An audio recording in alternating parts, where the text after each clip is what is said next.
Facebook live episode और ये video YouTube पे भी रिकॉर्ड हो रहा है। तो एक्चुअली में हम virtual reality standard model in physics को standing wave moving notes model के ज़रिए बहुत शॉर्ट में एक्सप्लेन करना चाहते हैं। हम एक्चुअली में अब तक आपको बताना क्या चाहते थे, हम ये बताना चाहते थे कि मान लीजिए ये स्पेस है, वैक्यूम, यूनिवर्स का स्पेस है, यूनिवर्स का स्पेस है, ये वैक्यूम है, यहाँ अभी कुछ नहीं है। क्या है? वैक्यूम। तो यहाँ पर अगर कोई भी किसी भी पॉइंट पर अगर हम कोई भी टेस्ट चार्ज रख देंगे, वो टेस्ट चार्ज कुछ भी हो सकता है, प्लस माइनस Q0 हो सकता है या टेस्ट मास m0 हो सकता है। तो वो स्पेस में उसी पॉइंट पर रहेगा, हिले डुलेगा नहीं ना, अनमूव्ड रहेगा। परंतु अगर स्पेस में किसी तरह से स्पेस में इस रीजन में मान लीजिए फील्ड आ जाती है। क्या आ जाती है? फील्ड, जिसको हम F से रिप्रेजेंट कर रहे हैं। तो इस फील्ड में अगर ये टेस्ट चार्ज अगर रख दिया जाएगा ना, स्लो कनेक्शन, कोई दिक्कत नहीं, ये अगर रख दिया जाएगा तो ये जो चीज़ है ये मूव करने लगेगी। फील्ड में रख देंगे तो एक्चुअली में ये मूव करने लगेगी और ये काइनेटिक एनर्जी 1/2 mv² के अनुसार पाने लगेगी। कहने का मतलब फील्ड और कुछ नहीं है, फील्ड एक तरह से जो है एनर्जाइज्ड स्पेस है, फील्ड के अंदर एनर्जी है, ठीक है। और ये एनर्जी आई कहाँ से है? जाहिर सी बात है कि ये इस फील्ड के अंदर जो भी एनर्जी आई होगी, ऑफकोर्स किसी न किसी सोर्स से आई होगी। हमें नहीं पता वो सोर्स कहाँ है इस फील्ड में, बाहर सोर्स है कि इस फील्ड के अंदर सोर्स है, हमें नहीं पता। लेकिन ये जो फील्ड है, इस फील्ड में एनर्जी है और कहीं ना कहीं ये जो एनर्जी आई है एक्चुअली में, ये जो एनर्जी ई आई है एक्चुअली में, ये आई है मास लॉस से एंड और एक चार्ज लॉस से ये एनर्जी एक्चुअली में आई है। मतलब ये जो फील्ड की एनर्जी है ये मास लॉस एंड और अगर इलेक्ट्रिक चार्ज भी लॉस हो रहा है उसके साथ और इलेक्ट्रिक फील्ड भी जन्म हो रही है तो चार्ज लॉस से ये एनर्जी आई है। दरअसल यूनिवर्स की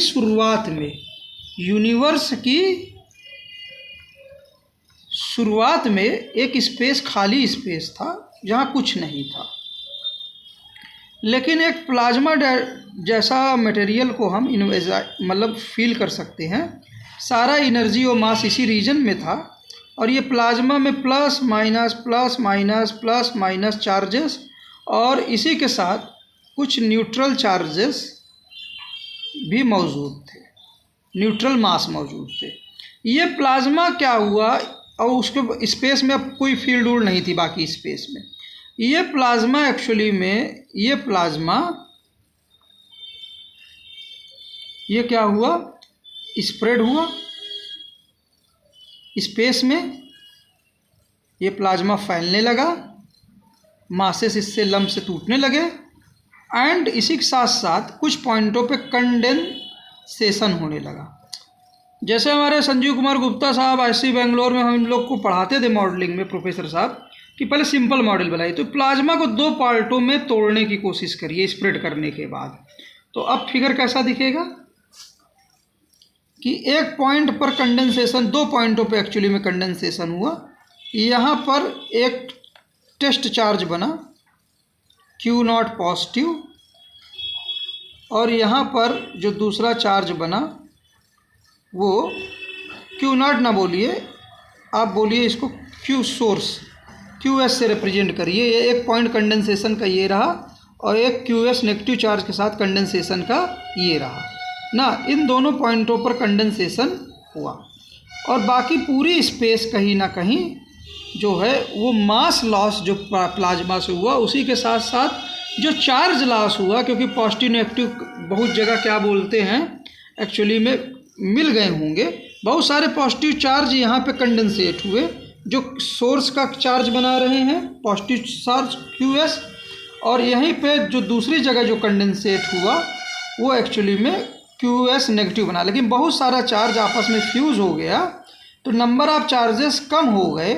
चार्ज लॉस हुआ टोटल में, और इसी के साथ साथ मास भी लॉस हुआ, जिसने क्या बोलते हैं दोनों के इर्द गिर्द फील्ड बना ली, दोनों के इर्द गिर्द फील्ड एक्चुअली में बना ली।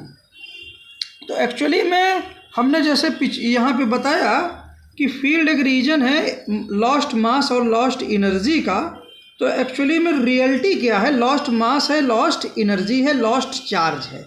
ऑफकोर्स वो कोई एक सोर्स से आ सकता है, कोई एक सोर्स ये प्लाज्मा से और इस सोर्स से आ सकता है, इन सोर्सों से, लेकिन ये जो सोर्स अब रिप्रेजेंट हो रहे हैं एक्चुअली में ये पहले ही अपना मास और चार्ज कुछ लूज कर चुके हैं।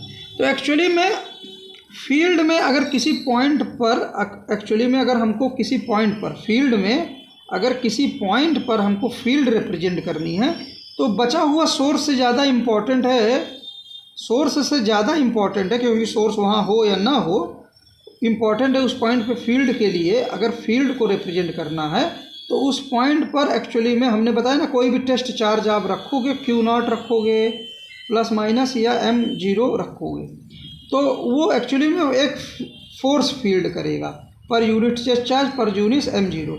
तो एक्चुअली में आप यहाँ पर सोर्स चार्ज को मत देखिए न सोर्स मास को देखिए, यहाँ पर इस पॉइंट पर कल्पना कीजिए कि एक पार्टिकल था और उस पार्टिकल ने अपना जो ये फील्ड बनी है उसके करस्पॉन्डिंग यहाँ पर एक वर्चुअल मास लॉस हुआ है।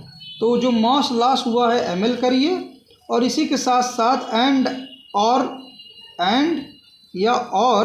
क्या बोलते हैं चार्ज लॉस भी हुआ है, इसे QL कीजिए और इस पार्टिकल को नाम दीजिए आप VP। क्या दीजिए आप VP।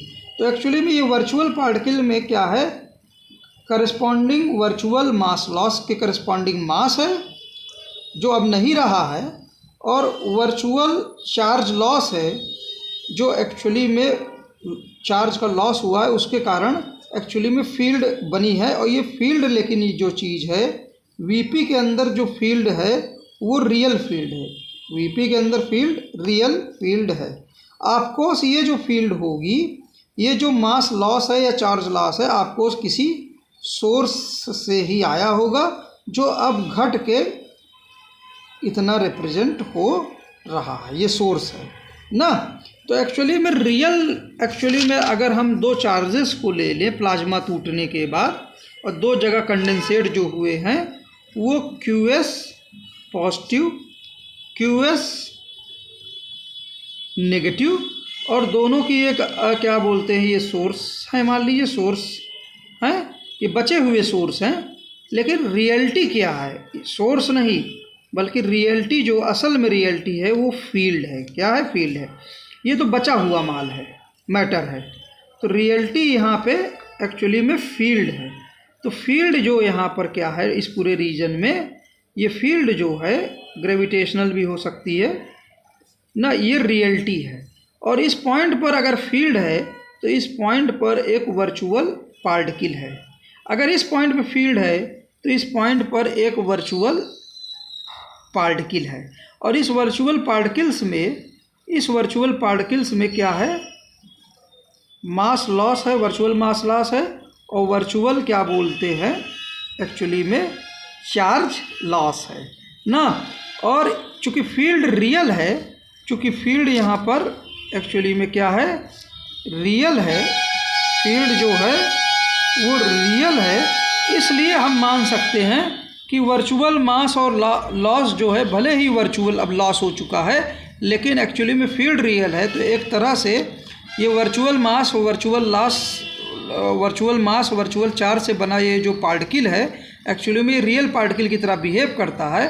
तो एक्चुअली में यहाँ plus QL charge lost charge और plus QL charge lost charge, ये दोनों पार्टिकल जस्ट टच कर रहे हैं तो एक्चुअली में ये रिपेल करेंगे। ये क्या करेंगे, रिपेल करेंगे, दूर दूर जाएंगे। तो एक्चुअली में ये दोनों जो वर्चुअल पार्टिकल्स हैं ये साथ साथ नहीं रह सकते हैं, ये रिपेल करेंगे ना, क्योंकि इसमें वर्चुअल मास और वर्चुअल चार्ज एक तरह से रियलिटी की तरह काम करेगा। तो इसलिए जब पार्टिकल दूर दूर हो जाएंगे तो बीच में गैप हो जाएगा, तो कोई भी फील्ड यहाँ पर नहीं होगी। लेकिन एक्चुअली में इस सोर्स चार्ज के पास हर रीजन में फील्ड है, तो इसलिए हम कह सकते हैं कि इन दोनों जो वर्चुअल पार्टिकल्स हैं जो टच में हैं, एक्चुअली में ये टच में एग्जैक्टली नहीं है, बल्कि कहीं ना कहीं हमने एनर्जी खर्च करके हम इसको ओवरलैप कराते हैं। तो दो वर्चुअल पार्टिकल्स एक्चुअली में ओवरलैप करते हैं, Vp1 और Vp2 ओवरलैप करते हैं, और ओवरलैप के कारण क्या होता है, जो वर्चुअल मास लॉस्ट और वर्चुअल चार्ज लॉस दोनों पार्टिकल का एक्चुअली में जब ये ओवरलैप करते हैं तो ये एक्चुअली में रियलिटी में बदल जाते हैं। मतलब इस रीजन में बहुत ही थोड़ा सा मास आ जाता है, और वो बहुत थोड़ा सा मास क्या बोलते हैं, इसी मास के इर्द गिर्द क्या बोलते हैं, थोड़ा सा रियल चार्ज भी आ जाता है। तो एक्चुअली में रियल मास और एक्चुअली में रियल चार्ज भी आ जाता है। और ये कहाँ से आता है, वर्चुअल मास लॉस और क्या बोलते हैं वर्चुअल चार्ज लॉस दोनों पार्टिकल से था, उनसे कुछ पोर्शन रियल में बना लेता है।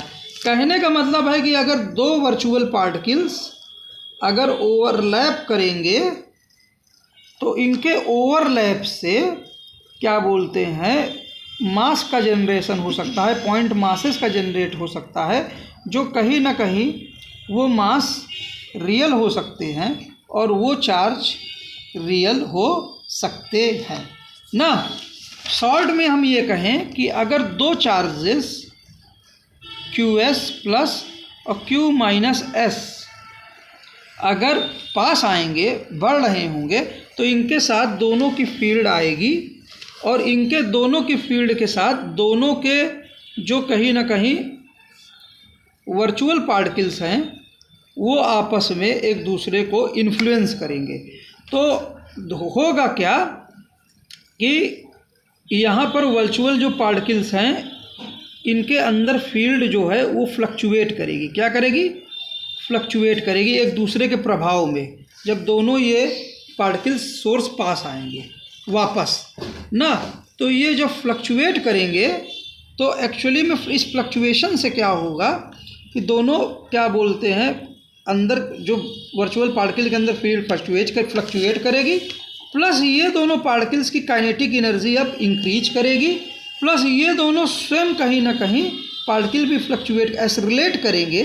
क्या करेंगे, ऐसे रिलेट करेंगे, और कहीं ना कहीं ये पूरा सिस्टम जब फ्यूज़ होगा, ये पूरा सिस्टम वर्चुअल पार्टिकल्स के साथ जब फ्यूज़ होने लगेगा, वर्चुअल पार्टिकल के साथ फ्यूज होने लगेगा, तो चार्जेस जो हैं, सोर्स चार्जेस जो हैं वो फ्लक्चुएट करने लगेंगे, ये भी फ्लक्चुएट करने लगेगा, और जिसके कारण इलेक्ट्रोमैग्नेटिक फील्ड बीच बीच से निकलेगी। वो जो इलेक्ट्रोमैग्नेटिक फील्ड निकलेगी वो कुछ और नहीं, ये दो तरह के वर्चुअल चार्जेस से बनी होगी, दो तरह के वर्चुअल चार्जेस से बनी होगी, और एक में पॉजिटिव, एक में नेगेटिव, पॉजिटिव नेगेटिव। ये वर्चुअल पार्टिकल से बने alternate positive negative virtual particle से बने ये जो ट्रेन निकलेगी एक्चुअली में ये क्या होगी, फोटॉन। ये क्या होगी, फोटॉन। तो जैसे जैसे पार्टिकल्स पास आएंगे वैसे वैसे ये पार्टिकल्स कम भी होंगे और इनके अंदर फील्ड भी फ्लक्चुएट करेगी, और इनसे जो दूर के पार्टिकल्स हैं वो उनके अंदर फील्ड जीरो होती जाएगी, क्योंकि नेगेटिव चार्ज आ रहा होगा तो नंबर ऑफ पार्टिकल्स भी और कम होंगे। इस तरह समझ सकते हैं। बीच में फोटॉन भी रिलीज होगा। फोटॉन डिसकंटिन्यूअस वे में रिलीज होगा, क्योंकि हमने पहले बताया ना कि दोनों पार्टिकल्स ओवरलैप कुछ करते हैं, तो कई जगह मासेस ये रियल मासेस भी आ सकते हैं। तो एक्चुअली में जब दो सोर्स पॉजिटिव और नेगेटिव जब एक दूसरे की तरफ बढ़ेंगे तो एक्चुअली में जब ये एक्चुअली में प्लस और माइनस ये फ्लक्चुएट भी करेंगे, और इसके बीच में कहीं ना कहीं कुछ ये क्या बोलते हैं रियल मासेस का भी जन्म होगा। और इसी के साथ साथ चूँकि ये रियल मासेस डिसकंटिन्यूटी का काम करेंगे, इसलिए जो भी फोटॉन की ट्रेन रिलीज होगी वर्चुअल पार्टिकल्स की प्लस माइनस की बीच बीच में, ये फोटॉन्स ना ये एक्चुअली में डिसकॉन्टिन्यूअस होंगे एक्चुअली में, ये पैकेट होंगे ना। अंततः क्या होगा हमारे मॉडल में, स्टैंडिंग वेव मूविंग मॉडल में, कि ये जो स्वयं सोर्स है, जो स्वयं पॉजिटिव सोर्स है, ये न्यूक्लियस के अराउंड छोटे छोटे पार्टिकल्स में एक्चुअली में ब्रेक हो जाएगा, वरना लगातार स्टैंडिंग वेव फोटॉन में निकलती रहेगी, ये न्यूक्लियस बनाएगा। और इसी के साथ साथ जो इलेक्ट्रॉन के करस्पॉन्डिंग जो सोर्स है नेगेटिव वाला, ये भी छोटे छोटे पार्टिकल्स में न्यूक्लियस के अराउंड हो जाएगा, ये इलेक्ट्रॉन होगा। लेकिन ये इलेक्ट्रॉन भी छोटे छोटे पार्टिकल्स में ब्रेक हो जाएगा, और इन सभी छोटे छोटे पार्टिकल्स के मध्य, मतलब पूरा का पूरा जो सिस्टम है, जब एक्चुअली में अब चूँकि कोई भी फोटोन रिलीज नहीं हो पा रहा, वो इसलिए नहीं रिलीज हो पा रहा है क्योंकि पॉजिटिव चार्जेस छोटे छोटे क्वार्क्स और मतलब न्यूक्लियस के अराउंड ये छोटे छोटे रियल क्वार्क्स में तब्दील हो रहा है, और इस न्यूक्लियस के अराउंड जो इलेक्ट्रॉन्स है वो छोटे छोटे पार्टिकल नोड्स में तब्दील हो रहा है। और इनके मध्य पूरे एरिया में एक्चुअली में वर्चुअल पार्टिकल्स आपस में मिलकर फोटॉन्स, और ये फोटॉन्स आपस में जब इन पार्टिकल्स के मध्य, इसके अंदर भी फोटॉन्स आपस में जब ये क्या बोलते हैं मतलब रिफ्लेक्ट भी करते हैं, तो एक्चुअली में ये वर्चुअल पार्टिकल एक ही पॉइंट पर फ्लक्चुएट करने लगते हैं। क्या करने लगते हैं? फ्लक्चुएट। सिंपल वे में करिए तो आप कई तरह के केसेस देख सकते हैं। दो पार्टिकल्स के मध्य आप एक्चुअली में, वो पार्टिकल क्वार्क भी हो सकते हैं, इलेक्ट्रॉन के करस्पॉन्डिंग छोटा सा पार्टिकल भी हो सकता है, इसे पॉजिटिव और नेगेटिव कहिए। इनके मध्य में आप वर्चुअल पार्टिकल जो फोटॉन्स के रिलेट से कहीं ना कहीं होंगे, प्लस माइनस, ये एक्चुअली में फ्लक्चुएट करेंगे एक ही पॉइंट पर, और ये एक्चुअली में क्या बनाएगा? स्टैंडिंग फोटॉन, जिसे आप वर्चुअल फोटॉन भी स्टैंडिंग मॉडल में बोल सकते हैं, वर्चुअल फोटॉन भी आप बोल सकते हैं, स्टैंडिंग फोटॉन आप बोल सकते हैं ना। जनरलाइज्ड केस में क्या होगा कि मान लीजिए ये कि न्यूक्लियस के अंदर दो क्वार्क हैं, तो दो क्वार्क के अंदर जो स्टैंडिंग फोटॉन बन रहा है, जो फ्लक्चुएट कर रहा है, वो और कुछ नहीं, वो ग्लूऑन हो सकता है ना, या क्या बोलते हैं, दो सब एटॉमिक पार्टिकल्स के मध्य एक्चुअली में इस तरह से मास एनर्जी कन्वर्जन से ये जो स्टैंडिंग दो पार्टिकल्स मान लीजिए हैं, और इन दो पार्टिकल्स के मध्य जो स्टैंडिंग वर्चुअल पार्टिकल्स है वो आपस में कुछ ज़्यादा ओवरलैप कर जाए तो एक्चुअली में टेम्पररी मासेस भी बन सकते हैं। और ये इस तरह से क्या बोलते हैं, ये टेम्पररी मासेस एक पार्टिकल से दूसरी पार्टिकल में मास एनर्जी कन्वर्जन, और बीच में जो ये फ्लक्चुएटिंग वर्चुअल पार्टिकल्स जो ओवरलैप कर रहे हैं, एक्चुअली में दो फंडामेंटल पार्टिकल्स के मध्य ये जो वर्चुअल पार्टिकल्स ओवरलैप करेंगे कुछ हद तक, और उससे टेम्पररी मासेस जो बनेंगे, एक्चुअली में ये बोसॉन्स का भी काम कर सकते हैं, या हिग्स बोसॉन का भी काम कर सकते हैं, जो इस मास एनर्जी कन्वर्जन से मास को यहाँ से यहाँ भी ट्रांसफ़र, दो फंडामेंटल पार्टिकल्स के बीच ट्रांसफ़र कर रहे हैं, दैट इज़ हिग्स बोसॉन्स ना। तो एक तरह से जो हमने मॉडल प्रेजेंट किया है standing wave moving nodes model में, वो न्यूक्लियस है, न्यूक्लियस के अंदर छोटे छोटे पार्टिकल्स हैं, इनके मध्य भी क्या है? स्टैंडिंग फोटॉन है, और इनके अंदर जो इलेक्ट्रॉन है वो भी कहीं ना कहीं छोटे छोटे पार्टिकल्स में टूटा है, उनके मध्य भी क्या है? स्टैंडिंग फोटॉन्स है। और एक्चुअली में ऑर्बिटल कुछ और नहीं है, न्यूक्लियस, ये न्यूक्लियस है, न्यूक्लियस के अराउंड जो किसी इलेक्ट्रॉन के संबंधित ऑर्बिटल कुछ और नहीं है, ये छोटे छोटे पार्टिकल्स में जो इलेक्ट्रॉन टूट गया है, और इनके मध्य एक स्टैंडिंग वेव फोटॉन है। हाँ, मास एनर्जी कन्वर्जेंस से क्या बोलते हैं, आपस में ये पार्टिकल्स एक्चुअली में जो भी पार्टिकल टूटे हैं ना, वो नोड्स बना रहे हैं। क्या बना रहे हैं? नोड्स बना रहे हैं। तो इलेक्ट्रॉन के जो पार्टिकल्स टूटे हैं एक्चुअली में, ये मान लीजिए न्यूक्लियस है, और इसके अंदर जो बाहर पार्टिकल टूटे हैं ये एक्चुअली में नोड्स बनाते हैं और ये नोड्स बना रहे हैं। और इसी नोड्स के मध्य क्या बोलते हैं, इन्हीं नोड्स के मध्य वास्तव में इन दो पार्टिकल्स के नोड्स के मध्य वास्तव में स्टैंडिंग वेव फोटॉन एग्जिस्ट करता है। अच्छा, ये वर्चुअल पार्टिकल्स से बने फोटॉन्स हैं, ये फ्लक्चुएट करते हैं। कई बार ऐसा हो सकता है कि इनसे ओवरलैप के कारण रियल मासेस कुछ आ सकते हैं और ये एक नोड से दूसरा नोड मास एक्सचेंज भी कर सकता है। लेकिन इक्विलिब्रियम पोजीशन पे क्या होगा कि जहाँ जहाँ नोड्स बन गए स्पेस में वो वहीं रहेंगे। ऑफकोर्स वो नोड्स मास गेन इत्यादि करते रहेंगे या लूज करते रहेंगे, तो वो नोड्स फ्लक्चुएट भी करेंगे, मास गेन इत्यादि करेंगे, लेकिन जहाँ बना है वहीं बनेंगे। बाकी पूरे स्पेस में एक्चुअली में स्टैंडिंग वेव होगी। और इस तरह से जो ऑर्बिटल है वो एक शेप पालेगा न्यूक्लियस के अराउंड, एक इक्विलिब्रियम शेप पालेगा, इक्विलिब्रियम शेप पालेगा ना।